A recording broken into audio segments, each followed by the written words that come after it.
Now I went down to the Rose and Crown, and I stayed till I got tired, till the potman started washing up, so bid 'em all good night.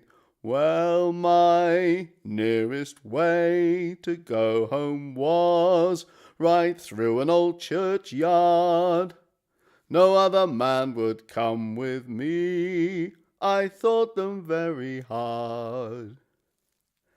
Now as I went through this old churchyard, I heard a noise close by, and there were 6 ghosts, all clad in white. They were standing there close by. Now, some of these ghosts were short, and some were very tall.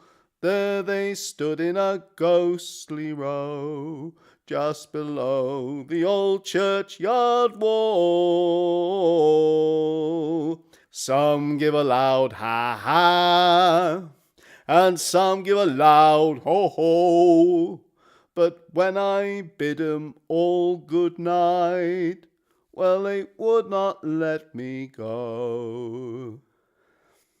Well, my hair stood up, my knees give way. They filled me with alarm, for each ghost had a coffin lid tucked underneath his arm. Now, the oldest ghost jumped on the wall and he began to shout. He says, "I'll rise to heaven ahead of you. You other 6, you're too late." Well, the other ghosts flew in a rage, would not hear him at all.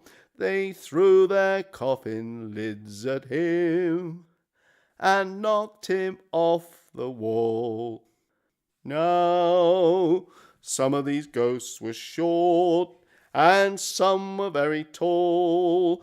There they stood in a ghostly row, just below the old churchyard wall. Some give a loud ha-ha, and some give a loud ho-ho, but when I bid 'em all good night, well, they would not let me go. What happened next? I don't remember. Somehow terribly well, but when I awoke, I was all alone, and I was locked in a prison cell. Well, they took me before the magistrate.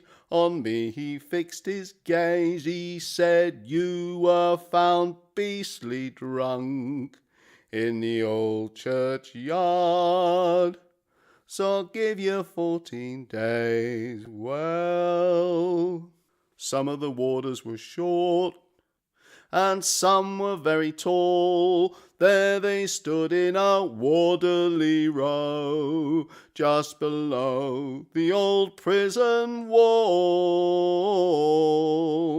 And some give a loud ha-ha, and some give a loud oh-ho, but when I bid 'em all good night, well, they would not let me go.